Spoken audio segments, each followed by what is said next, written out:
Hey, what's up, everybody? We're gonna get started here soon. Just waiting a couple more minutes and we're getting ready to start. As you can see, we finally have memberships. Oh, yeah, baby, we got memberships. You can join for $5 flat. And with that, you get, memberships. And then you get to also have access to custom emojis.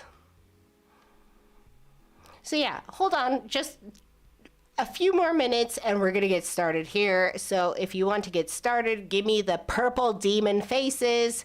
If you are a member already, you can see there's a custom emoji for the demon face. And then if you're not a member, you can always use the smiley demon face on your phone. So I'm excited tonight because we're going to be finishing sort of the second part of like looking into Mormonism. And as an ex-Mormon, I don't know, it's really interesting. So yeah, please. I am so excited. Like, I am hyper today. I am just like giddy. I'm like a little child. I am like jumping up and down on the couch. And I am just like, yay, we're making it, babies. We're making it. So, yeah, please share within the excitement with me because I am just high as a kite.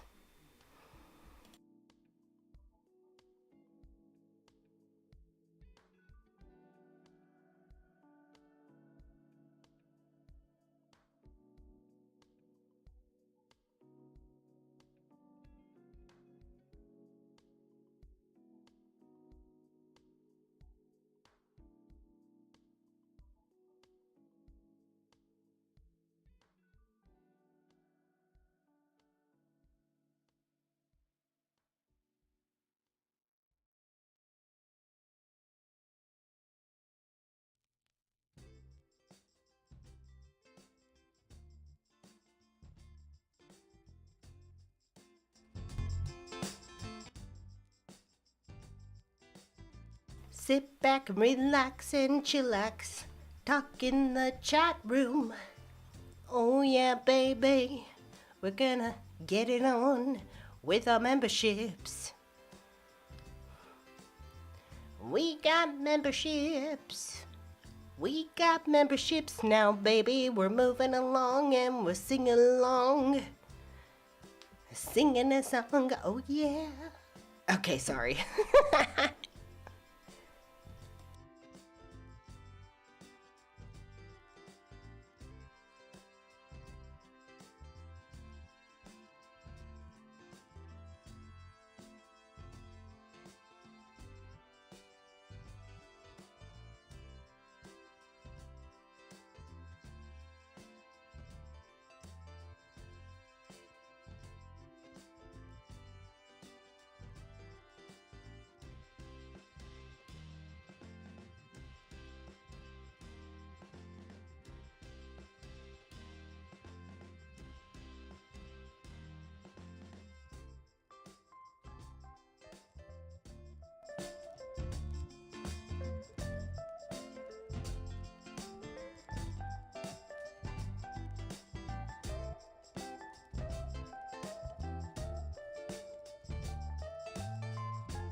Okay, I think we're ready. I think we're ready.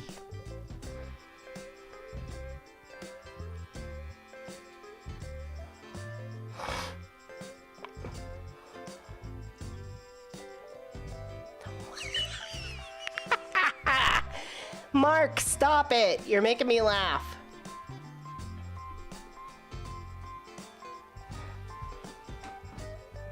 Okay, let's go. All right, let's go. Let's do it. Okay, and 3 and 2 and 1 and big face. And hello, everybody. My name is Jan Erickson. This is my YouTube channel called Monday Monad. Or no, Mindful Monad. It's called Mindful Monad. It used to be called Monday Monad, but now it's Mindful Monad. Anyways. So this is Mindful Monad, and we just take a look at things from a Hyperion perspective. Primarily, I am a Hyperion streamer. I am a Hyperion, and I just stream and I get on and I look at content and I'm like, here's the Hyperion take. That's what I do. Okay, so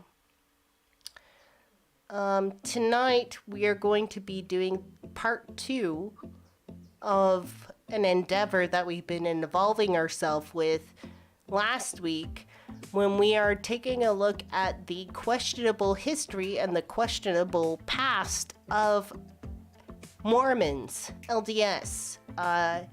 This is an ideology that I grew up under. I am like 5th generation Mormon from the pioneers, so I'm there, baby. I'm there. I am as Mormon as you can possibly get.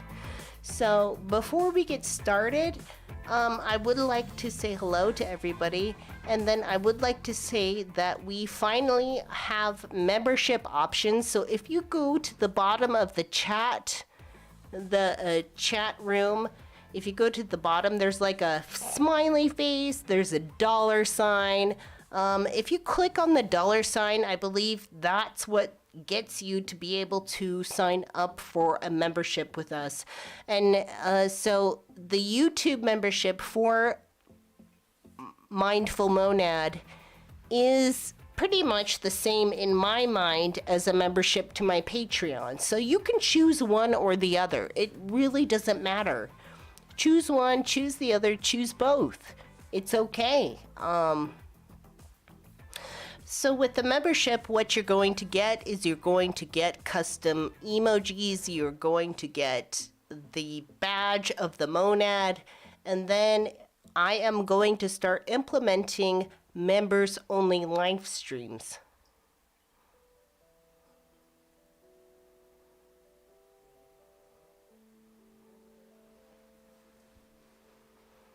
So there's going to be members-only live streams here, and what time I'm going to do those live streams, I'm not sure yet, but we'll get to them. We'll get to that. Yeah, so anyway, so far we have a lot of members that have signed up, so thank you so much. Let's see. We got Susan, Philip, we got Lisa, thank you so much. We got Laura, thank you so much. And everybody else who I have not mentioned yet, thank you so much for the membership. I really appreciate that. So yeah, so our main emoji is the demon face. It kind of looks like Gengar from Pokemon, and then there's the purple monad sort of look. And in addition to that, we also have an emoji that's the shape of a snake. It's a snake, and I will be adding another one as time goes along. I can't help it. No, okay, so like I tried to avoid it, but there's something about the demon face for me, Jan Erickson, Mindful Monad, that is also kind of representative of Gengar from Pokemon.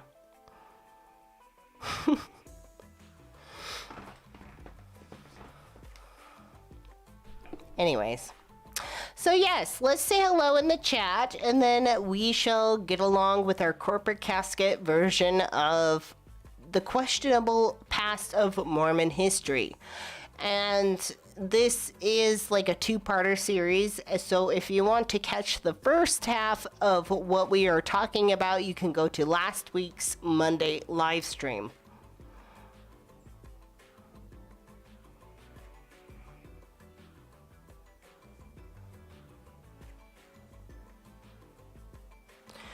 All right, so let me say hello to everybody. Let's see. Ari, good to see you. And we have our moderators in the house, Susan and Philip, and I believe I saw Mark. Good to see you. And Morg, thank you so much for becoming a monad. That really means a lot to me. Thank you so much.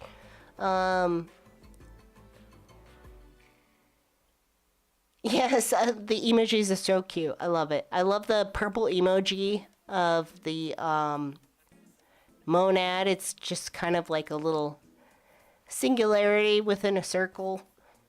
And there's the purple demon face and the snake and a loppy lump as an emoji. Go figure. So hey, I don't want to waste too much time, but I would love to like get into this video that I want to view today. So let's go into the viewing content.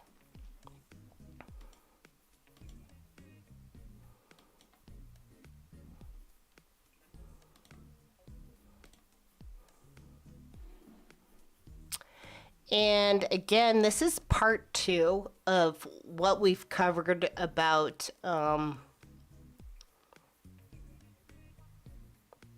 questionable Mormon history. I am somebody who grew up Mormon. If you want to catch last week's stream, you can do so. There's a replay. You can catch that. This is part 2 of that. So we're going to dive in, and I'm going to react as an ex-Mormon and a Hyperian to this content.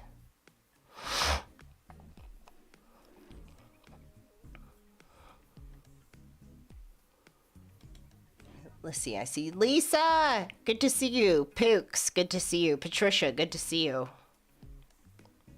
Angela, thank you so much for coming in. Angela, thank you for helping people find out how to become a member on YouTube. I just enabled this feature like today. So if you're having trouble signing up for the membership options on YouTube, please let me know. I will help you the best that I can. I'm on one side of the fence of this, and you all are on the other side, so please let me know how it looks. Please let me know how it looks. Cassidy, Patricia, Maria, good to see you. Deborah, good to see you.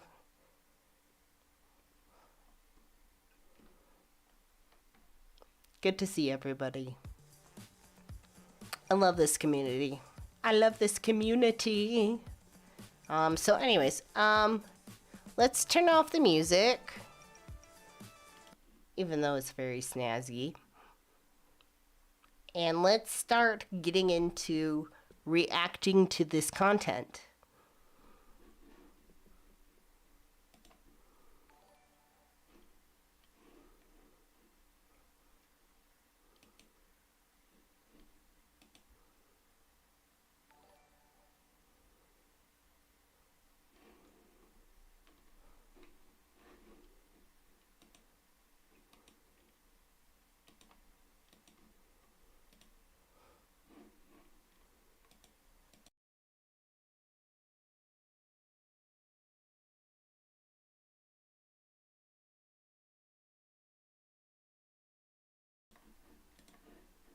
Okay, let's dive right in.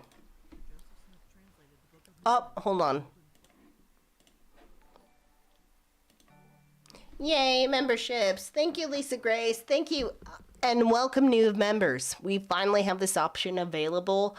I know you all have been asking for this for a long time, so I'm finally able to provide that for you. So I'm really happy about that. Thank you. Thank you for becoming a member of the Mindful Monad community. You are all monads, of course, but I labeled the membership as monads to make it more official. So it's like, monads. Hello, dear monads. Thank you so much for coming to my live stream. And let's get started on our material today. Let's get started on reacting.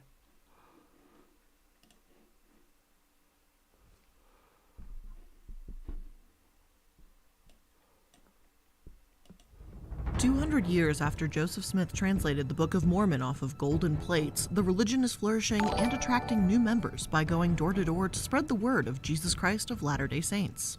However, the church has had its fair share of controversies, and some of them, like baptizing the dead and the lack of care towards victims in need, are a lot darker than the stereotypical depiction of sunny and naive Mormons. Hello everyone, and welcome to another Corporate Casket. So I highly suggest following the corporate casket, and more specifically, it's the YouTube or Illuminati. So this is a PETA. What can I say? I never get tired.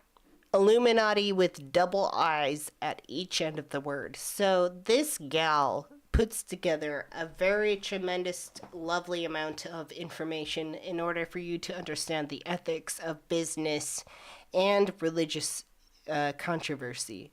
So this is a big channel, and it's full of a lot of information, and I certainly will never be able to cover the amount of content that she puts out, and that's why I encourage you to follow the Illuminati, the lovely triangle head lady, and learn more about different things going on in the world.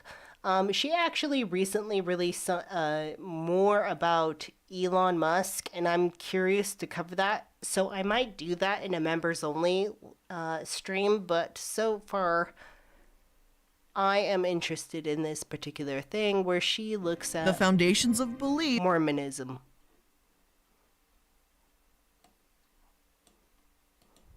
200 years after Joseph Smith translated the Book of Mormon off of golden plates, the religion is flourishing and attracting new members by going door to door to spread the word of Jesus Christ of Latter-day Saints. However, the church has had its fair share of controversies, and some of them, like baptizing the dead and the lack of care towards victims in need, are a lot darker than the stereotypical depiction of sunny and naive Mormons.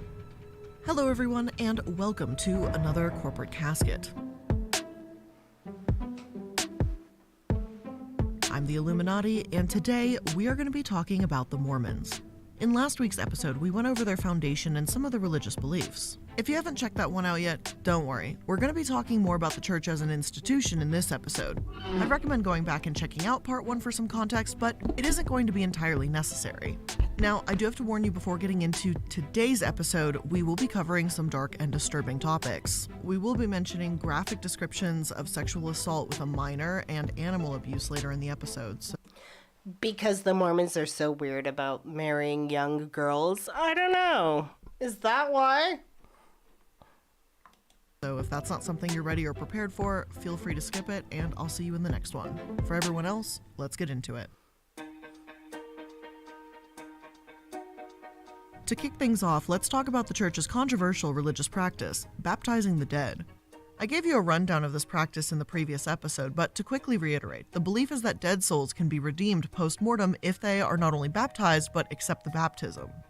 Even though the dead can supposedly accept or refuse, they can't stop this baptism from being done, which I would argue is attempting to strip the dead of their religious heritage, rights, beliefs, etc., etc. Thankfully, Right, because in the last episode we talked about how Mormons perform baptisms on behalf of the dead, even if they do not ascribe to the religion of Mormonism. And they got themselves into some hot water by baptizing people on behalf of Mormonism that are like Jewish or, Anne Frank even. And while simultaneously being like, we're going to baptize people who were Nazis and Hitler and all that stuff. So there's that kind of controversy there where Mormons have this spiritual belief that they are privileged and it is their duty to be baptizing people even though they're already dead. They do baptisms for the dead in order to indoctrinate people into their religious ideology. So it's like, even though you don't ascribe to being a Mormon, people are going to baptize you even though you're dead. In Mormonism, they're going to baptize you even though you're dead and give you the option to choose eternal exaltation or eternal damnation. Very strange for the Mormons to, honestly, even this time later, I think it's very strange for Mormons to literally make money and exploit people and baptize dead people on behalf of their own religion, even though they don't ascribe to that or they believe differently. It's really weird. Like, when I was younger and I had to do baptisms for the dead, it was taught to me as something that's noble. Like, you're providing an opportunity for somebody who has passed to accept the word of God, right? Like, you're giving them and gifting them that opportunity where they originally wouldn't have that. It wasn't till later in my adult years where I realized that's kind of weird, because even as a Hyperian, I wouldn't go as far as to delegate what somebody is doing after they're dead purely based on a belief system. If I do this thing for you, even though you're dead, it will enable you to accept the word of God and move forward. Or you could deny it and you could wander through the outer darkness for eternity. The Mormon hell isn't so much fire and brimstone and torture and that sort of thing. The Mormon LDS Church of Latter-day Saints hell, their concept of true hell is a void. And not the kind of void that we teach you in Hyperianism. It's a void that's more physically based. It's the sensation of being in a dark place with no sensation, and what I mean by sensation, it's like no physical sensation, no nothing. You are cast in outer darkness. That is, if you can commit the ultimate sin in Mormonism and you go to hell, the actual hell is outer darkness. Outer darkness. It's a black void in which you don't experience any physical sensation. There's nothing. It's a void. It's the outer darkness. It's blackness. It's everything the opposite of life. And that's where you're going to go for eternity. Not just for a minute. Not just for like 10 minutes. Not just for a day, 2 days, or anything. If you deny the word of God in Mormonism, if you deny the word of Mormon God, you are going to outer darkness. You are going to be separated from your family, your friends, from everything you love, from everything comforting. And you will experience blackness, voidness, non-reality, nothing, the nothingness. And they even teach you that the Christian version of hell is more tolerable than this. Oh, if you are in a place where there's fire and brimstone and you're being poked with a hot poker in the ass, that's something. That's something to experience. Pain is something to experience. But in Mormonism, the ultimate hell is outer darkness, where you experience nothing, not even pain, nothing, absolute nothing for eternity. And I can't tell you how much as a child that clutched my throat, that really just scared the living daylights out of me. The concept, like, you don't even deserve being poked in the bum with a hot poker from a demon. Like, kind of normal Christian ideas of hell. Like, you're just going to be void and blank and nothing forever. Anyways. The Church of Latter-day Saints is the only major religion that actually follows this practice. While this has a distinct religious implication, this also helps the church track and maintain an eerily impressive collection of genealogical records. These records are made publicly available at FamilySearch.org. The website is a bit difficult to navigate, but their family tree overview, they claim to house records for over 1.2 billion ancestors. In comparison to other genealogy sites out there, it is a bit dated. They don't use DNA records like you'd expect a heritage or genealogy website to do, and the search functions do require a bit of detective work to find specific people in their system. The site is free and partially run by volunteers, which is wild considering the 1.2 billion ancestor statistics the site purports. The church even cites scripture to explain why they are so committed to record keeping, calling it a sacred duty. They explain historical record keeping as a traditional church practice with a major focus on presenting church documents. And they even encourage keeping journals as a form of personal record keeping. Now, this brings us back to their practice of baptizing the dead. You see, when they perform a baptism, they make a record of the individual who was baptized. This would normally be all well and good, except the practice has been used in grossly insensitive scenarios. Most notably, in the 1990s, Jewish genealogists discovered that approximately 380,000 Holocaust victims had been baptized, one of whom was none other than Anne Frank. This is done when church members are escorted to a decorative baptismal font. I've been here. I've been here in this baptismal font. I've been here in this room with the basin, and I've been in this room with the basin and the golden oxen, the golden bowls. Anyways, Cutthroat, thank you so much for the super chat.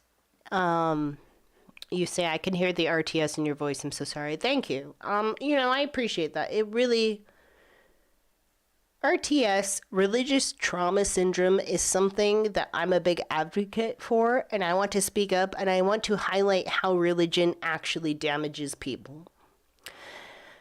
I don't think religion across the board is evil. I think there's definitely some aspects of it that are healing and helpful, but the religion I experienced was very damaging. It was very traumatic. I had no choice.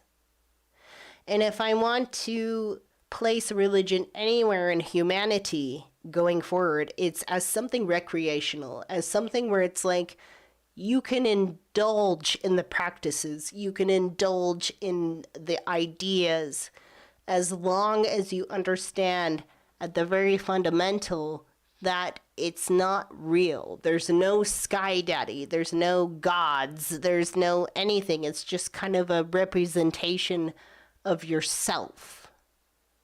So, anyways, and Eva Blue Rose, thank you so much for the super chats. I really appreciate that. Eva Blue Rose I gotta put you on the spot. I don't know, you've been very helpful to get me along through the last couple of months, so thank you. I really appreciate that. Eva Blue Rose has been a really tremendous, friend. And Claudia, thank you so much. Oh my God.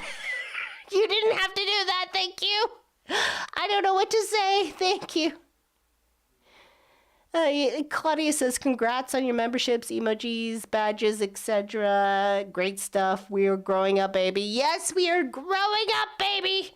We are taking it to the top. We are spreading the message. We are spreading the good message of Hyperianism and letting the world know that we are all monads. So thank you so much. That's fantastic. Thank you. Thank you. I don't know how to respond to these things, so forgive me if I'm super awkward. I don't know how to accept a compliment. Let me just figure out to learn how to accept it. Thank you. Thank you so much. I really appreciate that. I'm red. I'm so glad the camera can't show my actual skin tone because I am flushed. One member will read a short prayer, and another, representing the dead relative, is the one that will be baptized. The church has a photo of a baptismal font on their website featuring oxen holding up a bath-like structure. The page states that since Jesus taught baptism is essential to salvation, they are offering the blessing of salvation to these deceased Jewish people. Yeah, so within Hyperianism, within Mormonism, if you do not get baptized, you're shit out of luck. You're fucked. If you do not get baptized, you're fucked. So that's why Mormons perform baptisms on behalf of the dead. Because it's like you're already dead and you're just waiting around in the eternal waiting room, and we're going to give you the option to choose the eternal salvation of God, exaltation mostly, or outer darkness. That's it. And it's a little bit more nuanced than that, actually. I hate this, but like Mormons have like this complicated levels of heaven, and we're going to get into that later, but for now, let's continue. Even so, this practice can be upsetting for so many reasons. As Jewish genealogist Gary Mogotov says, the posthumous baptizing of Holocaust victims reopened Jewish wounds from being forced to convert to Christianity or face death or deportation in the past. So these baptisms repeat this forced conversion onto a group of vulnerable people. And I just don't really buy this idea that the church presents that you have a choice to accept baptism even in death. Regardless of what you think happens after death, I think it's important to be respectful of another's beliefs, and you can't really defend your beliefs when you're dead, no matter which form of afterlife you prescribe to. Fortunately, the Mormon Church eventually seemed to agree that this was a bit abhorrent. In 1995, they established a rule for the baptism of Holocaust victims, except in rare cases in which they are direct ancestors. In addition, the church spent $500,000 removing Jewish names from its baptismal registries as part of an agreement with Jewish leaders in the Holocaust survivor community. It's one of those situations that really gets you wondering who thought it was a good idea in the first place, particularly with the sheer amount of baptisms they performed. In addition to purging their registry, they have implemented additional safeguards in recent years. They hired 4 full-time staffers who watch the database and block baptisms on restricted names, according to AP News. This includes a list of Holocaust victims sent each month by a Jewish human rights organization in Los Angeles. They also walked back a stance they held previously in 2012 that the church insisted that it could not control pranksters or careless persons who submit Jewish names or famous people. And yes, you heard me right, this practice also extends to famous people. According to Ryan Cragun, an associate professor of sociology who studies Mormonism at the University of Tampa, the baptisms of public figures are likely based on 2 factors. First, people naturally think about celebrities more often because they see them on TV and in movies and hear them on radio. Secondly, Mormons are similar to other social groups in that they like to claim famous people as their own. Public figures baptized in this manner include Marilyn Monroe, the mother of Queen Elizabeth II, the grandparents of Kim Kardashian, Carrie Fisher, and U.S. politicians Joe Biden, John McCain, and Mike Pence. In 2017, top LDS leaders stressed the importance of proxy baptism, saying God wants all his children home again, in families and in glory, and encouraged young members to get involved. So, they seem a bit at odds with themselves. On one hand, they're implementing safeguards to prevent baptizing with reckless abandon, while on the other hand, they're still encouraging the practice. Not to mention, they've also excommunicated members in the past, such as researcher Helen Radke, for speaking out against this practice. Yeah, funny that all the Mormons that dive into the history and dive into the rationality and the facts and the specifics of Mormonism, funny how they all end up getting excommunicated. Right? Because ultimately, fundamentally, Mormonism is based on some weird secret society setup to con people out of their livelihood and their money. It is. It's a cult of money right here in front of people. It's a cult of money and sex right in front of people. If anything, I would even say like sex is the main thing. The church may have implemented safeguards after the fact, but for some, it seems too little too late. There was one attempt to baptize Holocaust survivor Simon Wiesenthal, who passed away in 2005, which was thankfully flagged as needing permission. The founder and dean of Simon Wiesenthal Center, Rabbi Marvin Heer, asked them to remove his name from the database entirely. He stated, "They, the Mormons, mean well, but it's insulting to Jews, and it would be insulting to Mr. Wiesenthal. He lived a life of good deeds, and he doesn't need any assistance getting into heaven." Other critics have said that this movement isn't selfless, but sheer arrogance. The fact that they even asked after 1995 when promising to end the practice has also been called reprehensible, with some asking, if a church can't be trusted to keep its word in a matter such as this, then where is its moral standing? And this is only the tip of the controversial iceberg that is the Church of the Latter-day Saints. So we're not off to a great start.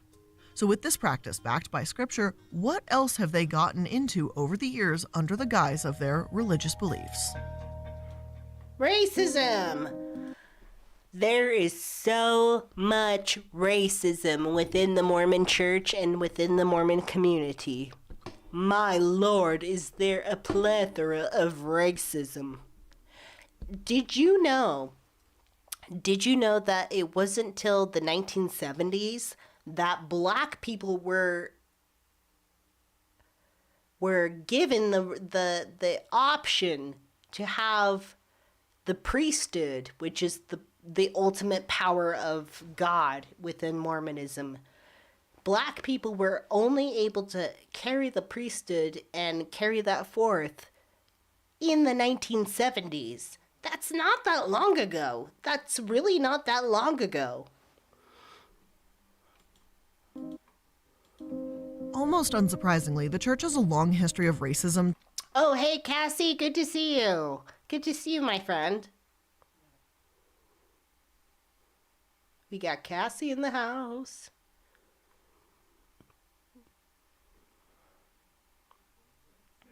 Tied directly to core doctrinal interpretations.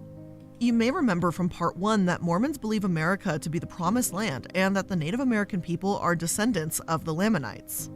The Lamanites, according to the Book of Mormon, are a group of people who left Israel in 600 BC and settled in the Americas. In addition, the Lamanites are also described as predominantly wicked people cursed by God with a, quote, skin of blackness. And I almost think this doesn't need to be said, but when a fundamental part of the religion calls, quote, skin of blackness a curse, the religion might be a little bit inherently racist. Just You think? a smidge. As of late 1981, the church was trying to walk back all of these beliefs. An old New York Times article describes how they tried to alter a prophecy about Native Americans. In a new edition of the Book of Mormon, a prophecy said that Native Americans would become white and delightsome has been altered to read that they would become pure and delightsome. So yeah,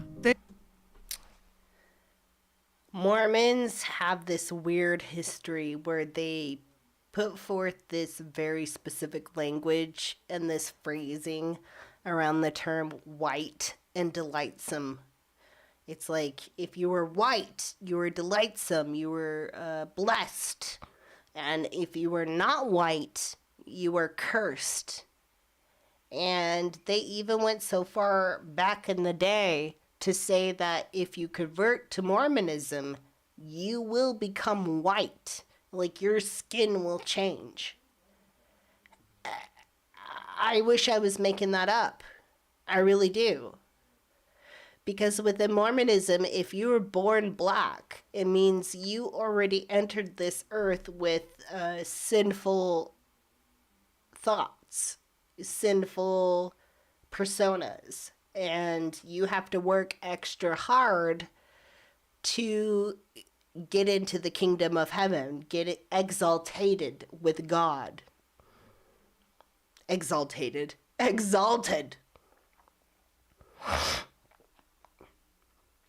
So it's really weird. It's like Mormonism has a difference between, oh, you can go to heaven, but are you exalted with God? Are you exalted with the Lord? There's many levels of heaven within Mormonism, but only the top part of heaven is exaltation with God, which is different. If you enter a lower denomination of heaven, you're still in heaven, but it's not the tippity top, and you're not the best. Mormonism has like 3 levels of heaven. There's the terrestrial,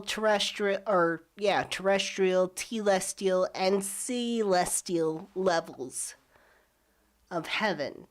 Only the celestial level of heaven is what grants you exaltation. Otherwise, if you were in the lower levels, the telestial or the terrestrial, you're kind of good, you're kind of doing it okay, but you still need time. in which you don't get, because there's only one chance to prove yourself on this earth in Mormonism, and it's this one lifetime. And if you fuck this lifetime up, it's going to determine your position in heaven for the rest of eternity. So when I grew up, I spent a lot of time thinking that, oh, maybe yes, I'm going to go to heaven, but I'm only going to go into the lower levels of the heavenly kingdom. Only the top level tier people get exalted with God. The other sub-levels, it's like, well, you're in heaven, but it's not the best. But you're there, I guess. That's still stressful. That's still stressful as a child to think about that. Like, well, you're not going to get into the top tier of heaven, but maybe the lower ones, I guess, I don't know. They apparently originally believed that Native Americans who joined the religion could literally be whitewashed. I don't know what else I have to say about that. I think it really speaks for itself, and not in a good way. With this belief in mind, they put a lot of effort into bringing Native Americans to their religion. According to The Atlantic, the LDS Church believed it was responsible for guiding Native Americans towards a more righteous path, requiring them to participate in Mormon Indian student placement programs. And please note that the program name had Indian in it. I am aware that Native American or Indigenous person is far more accurate and preferred terminology, but that's literally what the program was called. Now, this program lasted from 1947 to the mid-1990s and had Native American students live with Mormon families during the school year. Some Mormons genuinely believe that this could even lift the supposed curse from Native Americans and thought it would literally lighten their skin color as they grew closer to God. Instead of actually helping Native Americans on their reservations, they just wanted them to assimilate.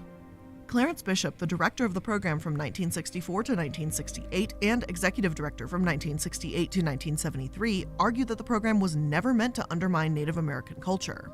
But if it wasn't meant to undermine Native American culture, why didn't the program focus on integrating the Mormon religion into Native American reservations? Mormons didn't want an exchange program here or to learn about Native American culture. That could have been a fascinating and... Oh, yeah. So Cassie says, I didn't realize that Mormons did the assimilation stuff with the Native people. Boo. Mormons have a lot of blood on their hands when it involves murdering people for their beliefs and assimilating people into their beliefs, more specifically, assimilating Native Americans into their beliefs, and even going so far as to killing them if they don't. Just like any other white colonializational bullshit that happens. They are no different. Invaluable experience. Instead, this was about turning Native Americans into white people, and again... Oh, thank you so much, MC Heavyset, who became a monad. I love that. We got some monads in the house. And like, literally, I still can't get over that. Roughly 50,000 children participated in the Mormon Indian Student Placement Program, according to Matthew Garrett, a professor at Bakersfield College. And as with any loosely monitored program with racist undertones involving children, children were abused. In 2016, several lawsuits were filed against the Church of Latter-day Saints related to this very program. At the time, this Atlantic... Okay, so I gotta go pee. You sit here, sit tight, watch this, and I'll be right back. Article was published, 3 sexual abuse cases involving 4 past participants had been filed in Navajo Nation District Court. No criminal charges were brought against the defendants, who were all anonymous in their pleadings. The lawsuits also asserted that the culture of the Navajo Nation was irreparably harmed by the LDS Church's continuous and systematic assimilation efforts. In one of the cases, one of the victims claims that he was not only sexually abused, but physically and emotionally abused, and forcibly had his mouth washed out with soap whenever he spoke Navajo to other placement children in the home, according to court documents. With the evidence presented in these lawsuits, it becomes increasingly difficult to believe Clarence Bishop when he said it wasn't meant to undermine Native American culture. And unfortunately, in contrast with their response to issues related to proxy baptism, the church doesn't seem to have made really any steps to atone for and prevent this treatment of Native Americans. Yes, they did amend the Book of Mormon itself, but changing a couple little fucking weird-ass words doesn't do anything to amend their blatant destruction of familial culture. I'd like to see the church dedicate resources to preserving Native American culture, but I doubt that will ever happen. Now, it isn't just Native Americans that have experienced Mormon racism. Dark skin is, or at least was, described as evil in their scripture after all. Early Mormon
Sorry.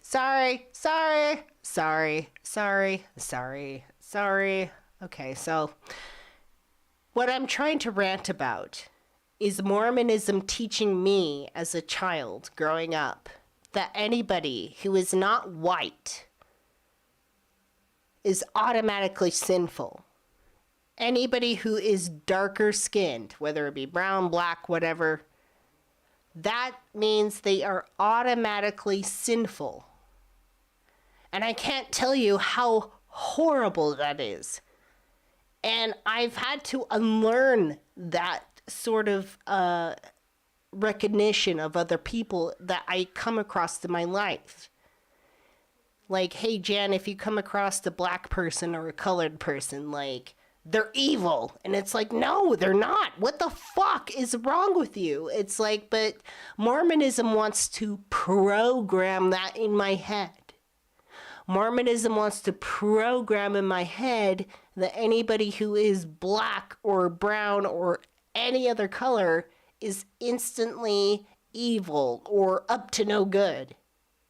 I can't tell you how much that makes me literally sick to my stomach. Like, literally ill. Like, I am nauseous thinking about that shit. It bothers me that much. That if you are not born white into this world, that means you are lesser, you have chosen lesser, and you get what you deserve. It's sickening. It's... I don't know what else to say. There's nothing else to say. There's nothing else to say. There's nothing else to say in regards to that, because it's just wrong on so many levels, on so many rational levels.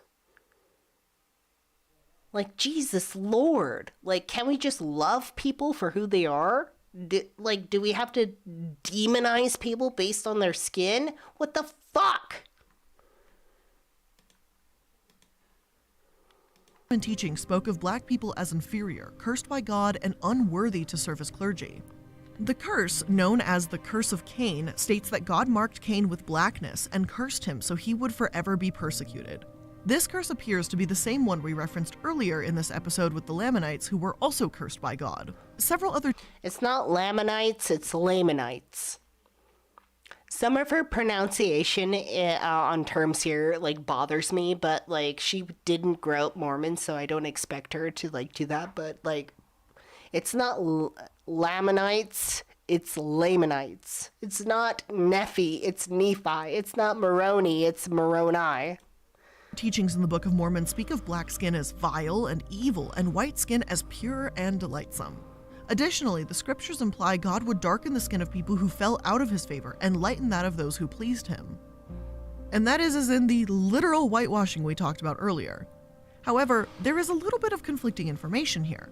Joseph Smith, founder of the Mormon religion, supposedly periodically opposed slavery and tolerated the priesthood ordination of black men, one of whom, Elijah Abel, occupied a position of minor authority.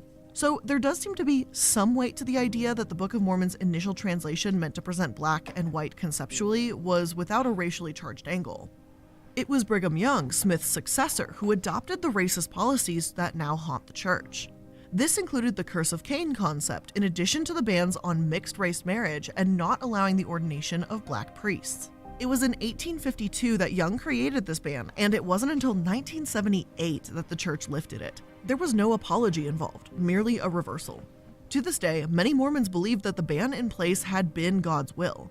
It's also worth noting that No, they did not apologize at all. They're just like, well, the Lord decided that we can suddenly accept black people into positions of power just because.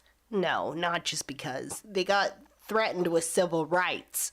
That's why they decided against discriminating against black and colored people in the position of the church.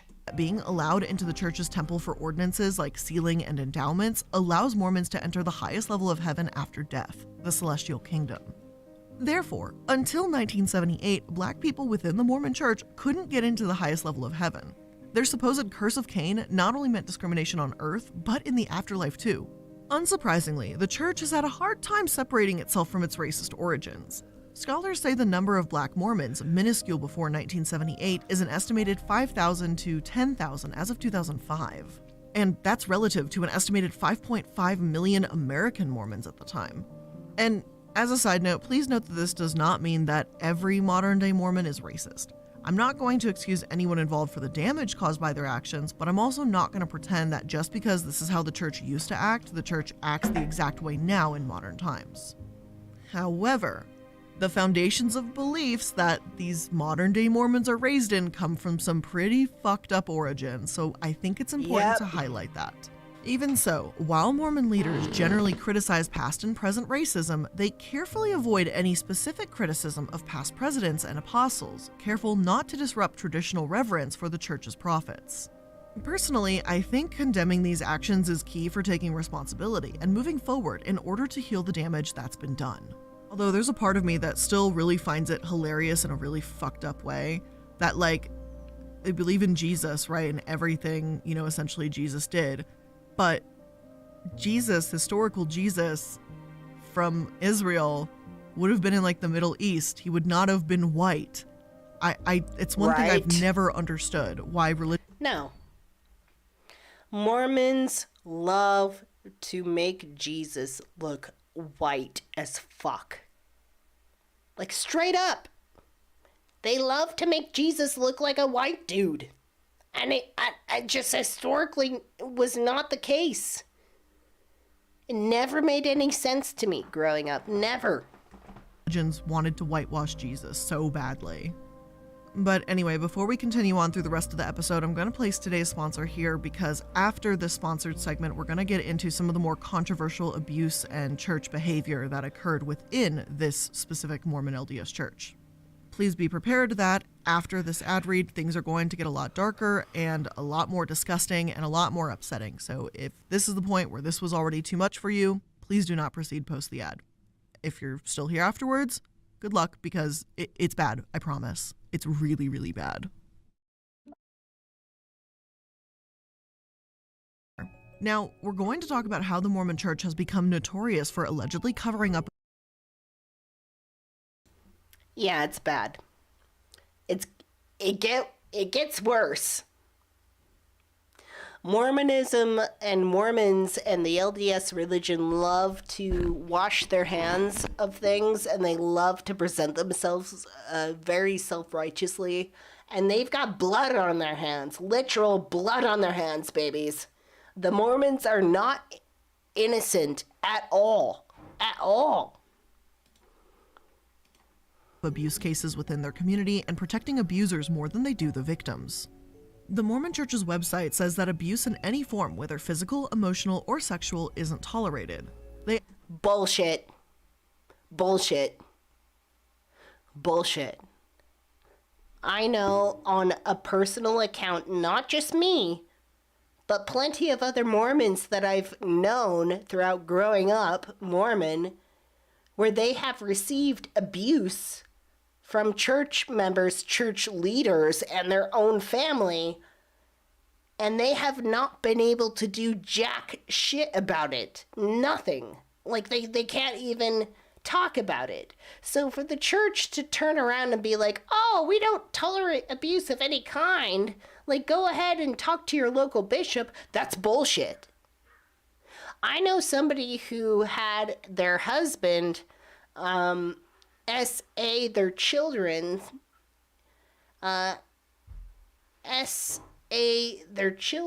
and they went to their bishop and said, hey, my husband is abusing my children, help. And they told them to deal with it, to pray to the Lord, to not break up their marriage and their family because of this shit. Otherwise, it would be on their hands, on their head. They reached out to this person saying, like, hey, my husband is abusing children. And they're like, pray about it. Pray. Because you have to realize that the people, the church leaders, that the counselors, quote unquote, that regular people are going to within the Mormon church, they're not educated in psychology at all. Maybe there's a couple of exceptions. Maybe. But ultimately, you're talking like Bob the plumber, who is assigned second counselor on behalf of the Mormon church, and God ordained that position, but it's Bob the plumber who has absolutely no fucking clue about counseling or guiding people, telling people what to do with their personal fucking lives. Telling people to do, like, hey, my husband is abusing my children, what do I do? And then Bob the builder is like, hey, don't break up your family. Pray about it. If you push this forward out into the public, you will be responsible for breaking up your family. I just can't even begin to describe how there are multiple men within the high positions of the Mormon church that are not equipped with counseling people, and they give them the worst fucking advice ever when it comes to situations of domestic abuse, family abuse, spousal abuse, child abuse, everything and above. Add that the Lord expects us to do everything we can to prevent abuse and to protect and help victims. No one is expected to endure abusive behavior. However, church members claim that this is exactly what they've done for decades while suffering at the hands of church leaders. One woman, who I'll call Jane Doe, said that Joseph Layton Bishop, a former president of the Mormon Church's Provo, Utah Missionary Training Center, had torn her blouse, pulled up her skirt, and attempted to rape her. Jesus fucking Lord! Bishop was in his 80s at the time that Jane Doe confronted him, and these events happened over 3 decades prior. Bishop admitted that he'd struggled his entire life with sex addiction and apologized to her, but denied any memory of an assault. It's funny how Mormonism, at its fundamental basis, Mormonism tells you that you cannot participate in any sexual activity at all until you are married. And not necessarily like a civil marriage. You have to be married within the temple of Mormonism. Within the highest celestial room of the Mormon temple, you have to be sealed to your partner. And that's when you have permission to have sex with your partner. And even then, within Mormonism, they teach that women have to be subservient to men. So if you're a woman and you're married to a Mormon man and you're living in a Mormon lifestyle, you have to give yourself up to sex for your husband, whether or not you're in the fucking mood, or even if you want it. If your husband wants it, you give it up. The end. You don't have any choice. The dynamic is sickening between men and women within the Mormon church. The interview of Bishop's apology sparked national news coverage a few years ago, leading many to question just how much abuse the Mormon church hadn't acted on. After all, Jane Doe had filed. But because sex is so forbidden, because sex is so sacred within Mormonism, because they put it at the top of their ideology, it really is a sex cult. It's a sex cult. When you take sex and make it powerful and hold it as a certain thing within your ideology that you cannot participate in that under certain circumstances that are given to you and permissible by you from church leaders. Church leaders will tell you if you can have sex or not. Mormonism is a sex cult. It's weird. They claim they are not. They claim that they, abstain from it under certain circumstances, but those certain circumstances are so coveted. They're so obsessed over. Like, this is a cult of sex. It's so much shadow. Maria Seedling said, too much shadow. It is too much shadow. It's too much shadow. Filed complaints in 2010 and, out of sheer desperation, even threatened to kill Bishop to try and force the church to act. They ignored the complaints, stating that there was no evidence to prove Bishop's guilt. Bishop's family claimed that their father was elderly and confused and that he didn't understand what the term sexual addiction means when the allegations spread. Yet, Jane Doe wasn't the only one who insisted that the church ignored them.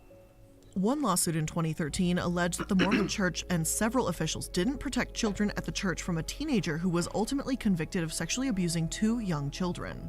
The church claimed that the allegations were false, offensive, and unsubstantiated, and they encouraged parents to report the abuse to the police. Still, plaintiffs in this case have argued that the Jensen family and their son Michael, who had been molesting other kids while he babysat them, were well-respected members of the church. Michael's grandfather apparently held an international leadership role, while his father was a high priest and his mother was in charge of administering to the needs of the women of the local church. One plaintiff and mother, Helen, claims that she told Bishop Fischel. One thing that bothers me is that church leaders will often point to these incidences, these singular incidences, and they'll be like, well, they're not a real member of our church. Well, that's not exactly what the church represents. Yes, it does. Yes, it does. This is a tiny grain of sand of an example of shit that goes on within the Mormon church, where men are told that they have the right to invade other people's sexuality, their privacy, their very well-being. They teach men that they can control women and everybody else. And if they're not able to, then it's the other person's fault. It's your wife's fault. Your wife is not worthy enough. Your children aren't worthy enough. That's why it's not working out well. There's so much manipulative bullcrap that goes into building the men within this church into thinking that they're entitled to a lot of shit. And I've actually been a part of ex-Mormon groups. I've been a part of groups where people leave Mormonism, and I've seen men, full-grown cis men, who say, I have to go to therapy and I have to learn that I am not entitled and privileged for all the bullcrap that the church taught me I was entitled to. They literally have to go to therapy and unlearn the bullcrap that they were taught. About the abuse, and when he didn't get back to her about how it was being handled, she confronted him. Fischel allegedly told her that he was counseling Michael on pornography, but Michael was a good kid from a good family, and left it at that. When later asked to speak with ABC News, Fischel claimed that he never met with Helen and that he was simply told their child had been acting strange since Michael Jensen babysat them, alleging he wasn't told about sexual or physical abuse. Helen and 5 others banded together to file this lawsuit, but the church and its leaders, through various points, continued to deny that meetings about Michael had ever occurred. Caroline Mehta, an attorney for the plaintiffs, told ABC News that, quote, they say it takes a village to raise a child. It also takes a village to abuse one, end quote. Michael Jensen was sentenced to 35 to 75 years in prison for the extent of his abuse. A settlement was eventually reached in the case, and the church's excuse for their inaction, that Jensen had fooled them and lied to church officials, was widely criticized. And I personally find it very hard to believe that Fischel was never told about the physical and sexual abuse. Not simply because Helen claims that he was, but because multiple parents and children had the same complaints. Plus, I'm not sure what lawyer or court would let you sue someone for ignoring sexual abuse without some kind of evidence or corroboration that you told them in the first place. A year after the Jensen case made headlines, word began to spread about how deep these cover-ups went. One AP News article in 2020 detailed how the Mormon Church was being sued for their alleged role in the Boy Scouts' sex abuse. I talk about the Boy Scouts in a separate episode about a year and a half ago, but needless to say, the decades of sexual abuse that were gone unnoticed or ignored within that organization is deeply disturbing. 7 male victims brought forward 7 separate lawsuits, each alleging that they suffered similar treatment, according to AP News. Public records show that church-sponsored Boy Scouts troops who were abused would tell church bishops about what they had experienced. The lawsuits allege bishops would tell the victims to keep quiet so the church could conduct its own investigation. Yep. While these troop... Yep, I'm sorry. But here again, the church puts itself in the position of government power, like it did from the very get-go when the Mormon Church tried to literally plan to overtake the American government back when it started. So here again, like, they have this constant pattern of trying to be above the law. Like, let us take care of this before you go to what's really important. And it's sad to say, like, I mean, yeah, there was a lot of scout boys that got caught in very peculiar situations. And even me as a young woman in young girls programs within church have experienced very questionable situations where I was stuck with male church leaders in having to talk about things that I wasn't comfortable with. For example, I remember having the interview before I went into the Mormon temple to do the baptisms for the dead. And I remember having a grown-ass man ask me if I masturbated. I had a grown-ass man who I did not know.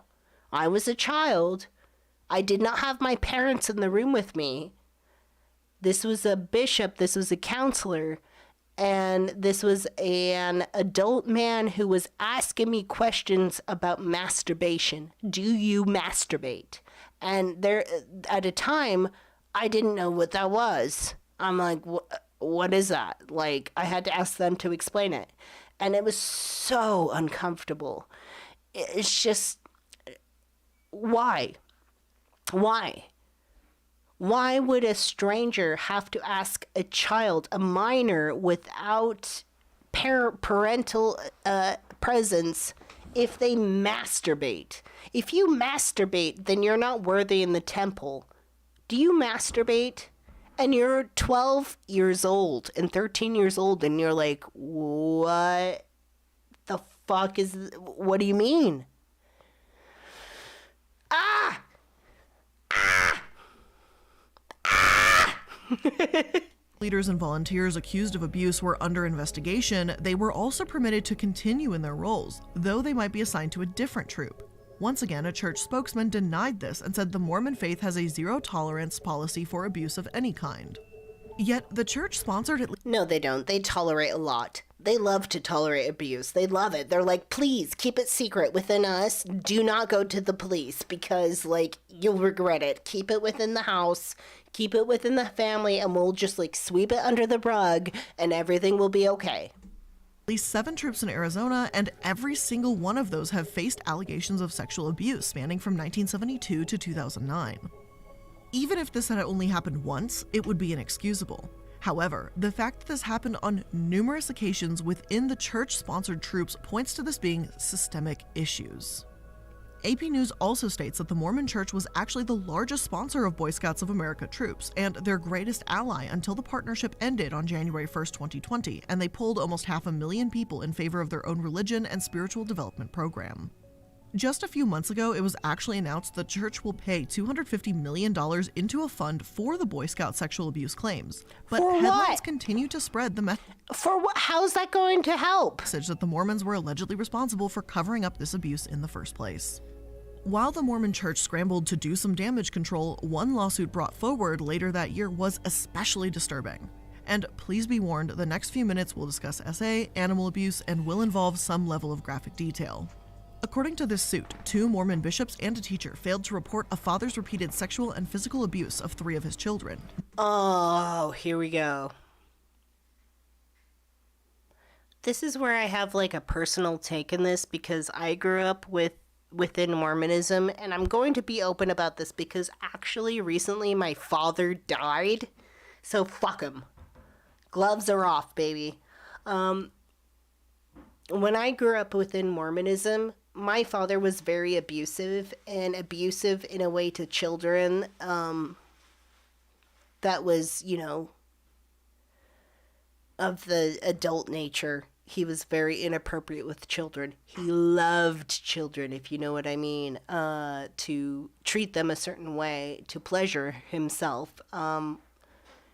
Before I was born, my father had already been caught doing things to children. It had already been brought up to the church. And my mother at the time went to the bishop and was like, hey, my husband is doing these things to my children. And they told her, you will never be able to remarry into a situation where somebody will accept your children. You need to pray to God and realize that you're too old to remarry, and you need to work through this. And this father of mine was legally caught. He did go to jail for, I think, like 3 months or something like that. However, my father also had a brother who had a very high position as a lawyer within the legal system and was able to take all of his records and wipe them clean. So this is not an unusual story. I hate to say it. My story is not unique. This is a common theme within Mormonism where there's this restriction on sex within the ideology. And a lot of these men find that they have to explore this through very unhealthy, shadowy ways. And they abuse people. They abuse their own children. They abuse young girls. They abuse young boys. They abuse young children. They do what they want. Because sex is so restricted and only like permissible in a certain way. This is a common theme. I researched my situation online, and I found that there's a plethora of other ex-Mormons who have experienced the exact same thing I went through, of having an abusive father figure who got off scot-free because somebody reported the abuse to the church instead of the authorities first, and the church instructed them to keep it quiet. They go to their church first instead of the authorities. And the church is like, no, shush. We don't want people knowing about this, so shut up. Don't tell the police. Just let's solve this between us and God. And it doesn't work. It hasn't worked. It's never worked. Jane Doe 2, and John Doe. And I'm sorry if I sound a little bit frustrated here. I have literally re-recorded this section, I think about 17 times now because I can't fucking get through the next couple sentences. I don't blame I'm sorry you. If I'm just like... I don't blame you. I just can't fucking say it. No, It's just I don't so blame you. gross. Yeah, I'm gross. gonna try this again for the 18th time. One portion of this reads that the father, Paul, would publicly brag about his abusive conduct, going so far as to boast on a group chat that he has the perfect lifestyle where he can have sex with his 2 daughters and his wife doesn't care and she knows. It What the added that Jane Doe fuck? 2's sexual abuse and rape started when she was less than 6 months of age. To punish his children, Paul would force them to watch him run over the family cat with his car until it died. What the fuck?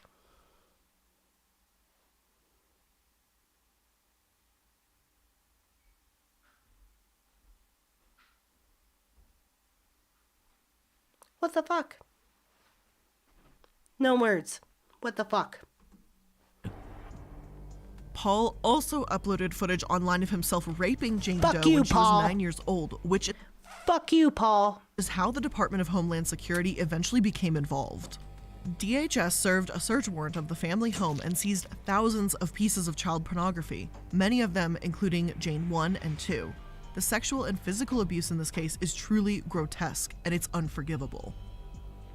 And yet, what I just described in a couple sentences, which cannot make up for the years of abuse that these children face, Mormon counselors instructed the family, Paul's wife specifically, to forgive and forget the abuse Forgive and forget. There's something about religious, like Abrahamic religion, like Christianity and Mormonism and all of that stuff where they're like, forgive and forget. Forgive and forget. Fuck forgiving and forgetting. Fuck forgiving and forgetting. You don't have to forgive somebody for horrible abuse just so that you can secure your place in heaven. If you have to forgive an incredible, crazy abuser just to secure your place in heaven, you're a part of a cult. You're a part of a wrong fucking religion. Like, you need to get out, honey. Sorry, I'm like so, like, I don't mean to be like so over the top, but it's like, if the church is telling you to forgive and forget something that is so hideous as that kind of abuse, it's time to get out. I don't mean to get like over like crazy and over the top, but it just blows my mind. It blows my mind that this is the way they delegate, the church delegates its problems with abuse. perpetrated by her husband. I am at a loss of words. I find it Me too. hard to understand. My Me too. brain does not wrap around this type of abuse, how you could do Me this to your either. own fucking children. Exactly. Yeah, I'm Yeah. sorry. This is not my greatest moment for speaking. I'm just No. gonna shut up right now because I am Yeah. just without words. There's so much I want to say, but I can't put it in words because it is so disgusting and it just makes me so fucking angry that for some reason this was, just forgive and forget. Like, what?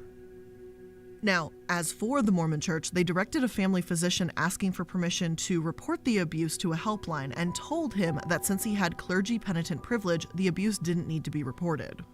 The lawsuit claims that this helpline is a place not actually to protect or serve victims, but for attorneys to snuff out complaints and protect the church from potentially costly lawsuits. Whether or not you believe the Mormon Church is malicious in doing this in some attempt to protect their money, or that their negligence is abusive in of itself, one allegation has made itself known. The church has allowed abusers to thrive.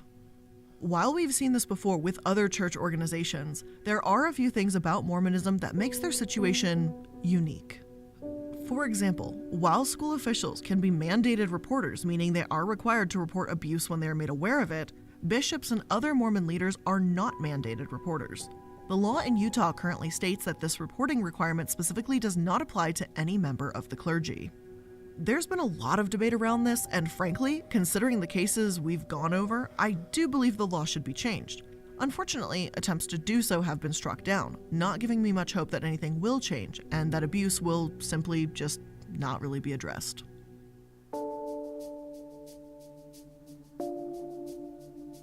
You might be wondering how the Mormon Church has been able to afford all of this litigation and controversy. Their finances are, in fact, a controversy in of itself. They currently have over $100 billion in tax-free assets, and that's billion with a B. When you think about how much money it is, the fact that they only had to pay 1/400 of what they had to the people that were abused in the Mormon Boy Scout troops by Mormon Boy Scout leaders is pretty upsetting.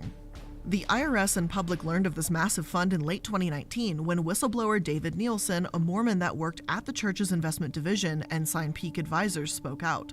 According to David's brother Lars, quote, "Having seen tens of billions in contributions and scores more in investment returns come in, and having seen nothing except 2 unlawful distributions to for-profit concerns go out, David was dejected beyond words, and so was I." The fact that the Mormons are asked to tithe or give 10% of their income to the church, like many other faiths, that's not the weird part. The church collects around $7 billion a year from this, and while the church is rich. The Mormon church is so rich. And what pisses me off is them talking about their humanitarian efforts. So any natural disaster that goes on, anything that happens, the church will come out and they'll be like, we're going to help you. And they'll put together these little packages of survival kits and stuff like that to help people get through their time. And it's pennies per the dollars that they get in return for doing donations. They get more revenue, more benefit from doing these humanitarian efforts to relieve disaster funds with pennies to the dollars. They'll get way more money for contributing pennies, literal pennies. The church is rich. The Mormon church is filthy rich. They got so much fucking money. And the fact that they take people and they make them dependent on them for just the little bit of help that they need. They will literally take people in who need help paying bills, who need help eating food. And they'll say, oh, we will give you these things when you become a member and you regularly participate in church. If you do this for us, then we might pay a bill. We might buy you food and groceries for a couple weeks. But that's it. Their humanitarian efforts are fucking bullshit. Anyways, thank you, Heretical Response, for becoming a member. I really appreciate that. While $6 billion goes towards operating costs, the other $1 billion is transferred to Ensign, where it generates returns and basically just sits as one of the largest rainy day funds ever. Ensign's president, Roger Clark, claims that these funds are sitting there so they can be used for the second coming of Christ, but critics say that it's ridiculous how financially struggling members are asked to tithe when the money is just going to just sit around. Many called for total and complete financial transparency after this, while the organization FAIR, Faithful Answers Informed Responses, argued that this simply was not possible. FAIR explained that full disclosure wouldn't give much more information than was already available, and it would come at great expense. They also argued that the reason Mormons only give $40 million annually to humanitarian efforts is because, quote, critics also overlook the fact that if money is spent to feed the needy, the money is gone. On the other hand, if the church reinvests in Salt Lake City's downtown core, this provides jobs and economic stimulus. While providing fewer short-term gains, this long-term teach a man to fish strategy would ultimately benefit many more people. And personally, and let me be frank here, the mindset is selfish and bullshit. You can't claim to be a charitable organization that wants to help the needy while simultaneously asking for tithes from poor members and investing in Utah's downtown. The church will ask 10% from all of its members, whether you're making bank or you're fucking struggling. And it's the part where church members are struggling financially where I find this disgusting, because the church will make you believe that if you are giving 10% of your income, even if you can't afford it, even though it's such a stretch, even though you can't afford it and you really need that for yourself, if you give 10% to the church, the Lord will take care of your needs. The Lord will take care of everything you need. And church members will come in and they'll treat you nice, they'll clean your house, they'll make you dinner, they'll change your kids' diapers, they'll help you out as long as you remain faithful, you continue to participate in all the church activities, and you continue to give 10% of your income. 10% of income can be catastrophically different between people. If you are a very wealthy person, 10% is nothing. If you are struggling to pay your bills, if you're living paycheck to paycheck, if you're living month to month, week to week, giving 10% of your income is too much. It's too much. But you'll give it. You'll give it because these Mormons will promise you that they will take care of you, that the Lord will take care of you, that they will help you out, that you can have access to food, that they will pay you your bills, even pay your rent, as long as you remain faithful. That's how they entrap you and make you dependent on them. Because when you get stuck in that situation and you're constantly dependent on the church to help you out, you're stuck. You're stuck financially and you're stuck socially, bowing down to this religion. And there's nothing else you can do. Instead of, like, I don't know, feeding the fucking poor. Sure, giving construction jobs to people by asking them to build churches might be helpful, but it's still helping yourself too. Plus, we've already talked about the severe downsides to missionary work, so the church and organizations like FAIR claiming that construction and missionary work is how Mormons best help others is hollow. This isn't to say that Mormons don't help the needy, but to point out a few questionable points in their narrative. That's just all I'm kind of saying, just some thinking points, just food for thought. FAIR, as the article describes from the Deseret, has also stated that these tithings are considered sacred because they, the members that donate them, consider them as belonging to the Lord and therefore find it inappropriate to disclose what's done with them. Active Mormon church leaders have historically argued that more transparency within Mormonism isn't necessary, despite many of these same people arguing that more transparency from the government is. One 2017 poll claims that 93% of Utah voters want the latter, while 42% of Utah voters don't desire this from the church. About 2/3 of respondents to this poll identified as Mormons. Ensign has been posting quarterly reports since the event, revealing more about the church's investments. However, former Mormons have allegedly often said to follow the money when discussing church policies and doctrine. One writer for the Salt Lake Tribune, Matt Harrison, has also argued that he believed the $100 billion investment fund isn't necessarily about money, but loyalty. Asking new, potentially poorer members to tithe is essentially asking them to care about the church's future. When Harrison was a former member, he says that bearing witness or tithing in front of other members and cleaning the church instead of hiring a janitor was all about showing sacrifice and bringing people closer together. Again, this is only one former Mormon's opinion, but it is an interesting perspective to say the least.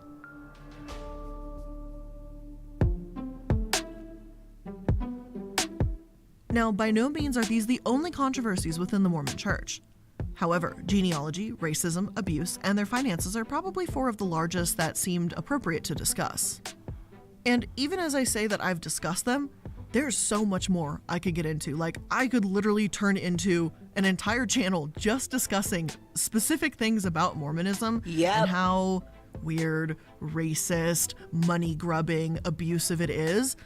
I'm not going to be that. There are other channels that do dedicate their time to discussing what goes on in the Church of Mormon, and I'm going to leave it to them because I think they're probably better at it than me.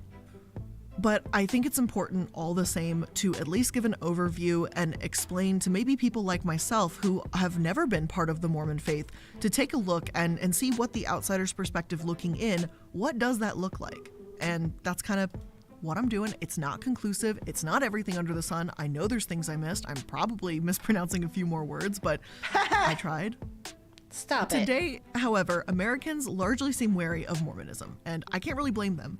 Some, such as Hutchinson Jones, a Harvard University administrator who has written extensively on the topic, claims that Mormonism remains problematic for many.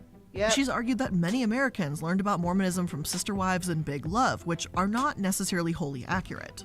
Still, the Pew Research Center's data demonstrates that about half of Americans feel they know a fair amount about the Mormon religion, and they have a relatively favorable opinion of it. Over the years, data shows that attitudes seem to have softened, and more awareness of the Mormon Church has spread when Mormon Mitt Romney ran for president. However, the Mormons have frequently been mocked, especially after the play The Book of Mormon made it to Broadway. By the way, I have never seen the Book of Mormon play, ever.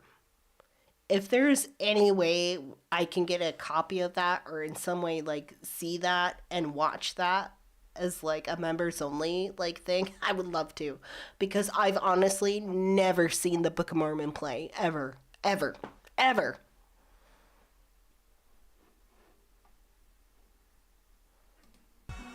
As The Atlantic puts it, the Catholic got Sounds of Music, Jews got Fiddler on the Roof, and Mormons got South Park on stage.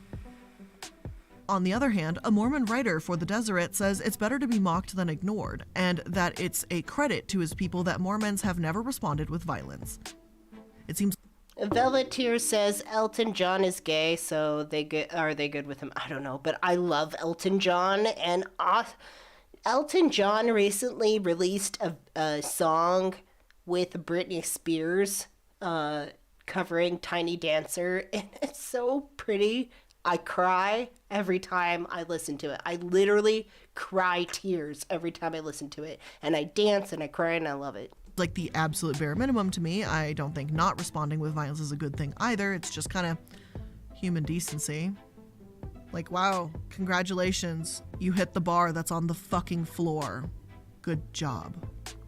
Now, here's the thing, like, reality for a moment here. I do believe it is wrong to mock Mormons to some extent for the sheer fact that it makes light of very real and deeply disturbing issues within their church. That doesn't mean I think the South Park creators were wrong for their episode on Mormonism, but I think people need to be more aware of how the church has ignored abusers and how they've treated victims. Yeah. If we just mock and make fun of Mormons and we give them this sort of victim status, as the Deseret writer puts it, and then it makes it harder to call them out as abusers.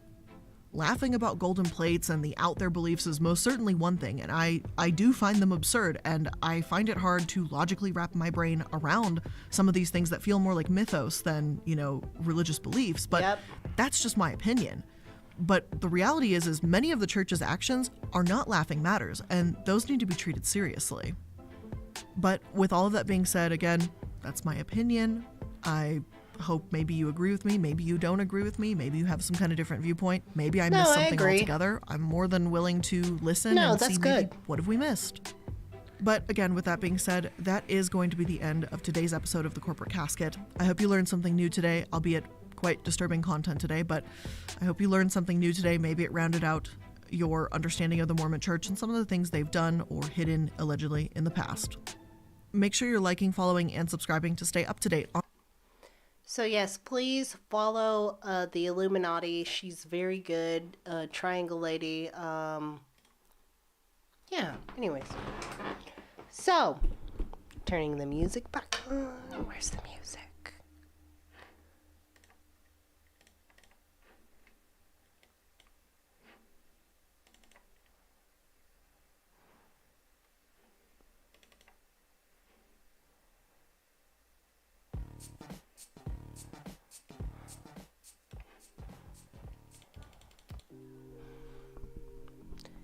All right.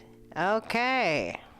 So anyways, I hope you all enjoyed my raw reaction to the Corporate Casket about Mormonism.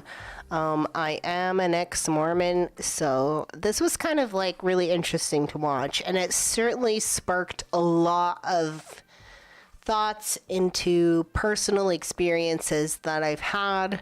Luckily, here I am.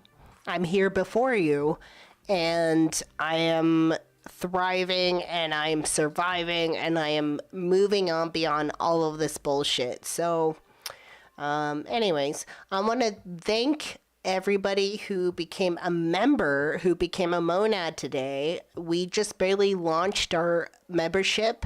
And so, like, I'm so stunned. Honestly, I'm surprised that so many people signed up for the membership. So please, if you want to choose between the Patreon and YouTuber membership, it doesn't matter to me. Whatever you prefer, it's totally fine. Everybody will get access to the Discord server, and everybody will get access to private members only live streams in which I will be introducing. I'm not sure which day and what time I'm going to be doing that, but we will be doing that like every week. So I just gotta pick a time. So anyways, Thank you so much, everybody, for coming. And thank you so much, everybody, for the super chats. I really appreciate that as well. All the support goes to helping me go, make these live streams and continue on. And now that we have accomplished our goals, I'm going to go back to making videos for Mindful Monad. Maybe I will release one every other week or every month. Just more of like a sort of a big essay piece on certain subjects. So anyways, let me say goodbye and good night to everybody. And I believe Morg is going to go live next. I will be there participating in the chat. So anyways, thank you. And a big shout out to our moderators, Cassie and Mark and Susan. And I believe Philip was here. Thank you so much for keeping our chat room safe and nice and healthy. And yeah, so anyways, thank you so much for coming. Heretical Response, Velvet Tears, Maria Seedling, good to see you. Lisa Grace, Claudia, thank you so much for coming. I really appreciate that. And if everybody's confused as to how to get signed up on the YouTube membership, join the club. Let me know what's going on your end, because I don't know what it looks like on the other side of the fence. So let me know what's happening. If you're having trouble signing up for that, I will help you. We got Illusion Shadow. Thank you so much for coming. Katrina, thank you so much for coming. I really appreciate that. Tyler, good to see you. Thank you so much for coming. Zero, good to see you. Thank you so much for coming.